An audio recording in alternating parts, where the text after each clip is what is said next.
Now guys, for today's video, lilibutin ko pala yung lugar namin dito kasi sira-sira na.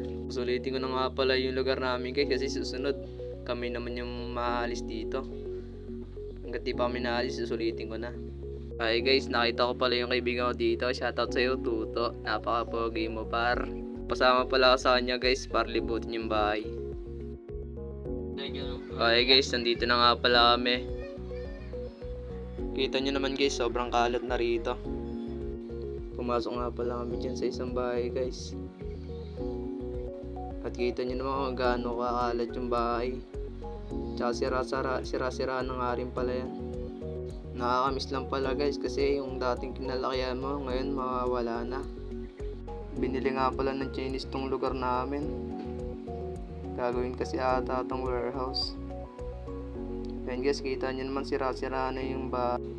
Ayan guys, punta nga pala kami sa bahay ng kaibigan namin. Wala na rin pala, sira-sira na rin.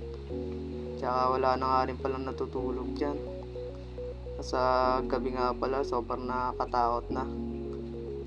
At wala na nga rin pala kami tindahan dyan guys. Ayan nga pala yung dating tindahan na pinagbibilan namin, ngayon wala na. At umakit nga pala kami dito guys. Ito sa inyo yung view pag nasa taas. Papakita ko nga pala sa inyo yung labas ng bintana guys. Nasa second floor kasi kami. Itsura niya guys. Wala na rin mga bubong yung mga bahay dito, sira-sira na. Ngayon, yung dating bukid na puro damo, ngayon puro tambak na. Hanggang dito na lang pala yung video guys. Sana supportahan nyo ako. Salamat.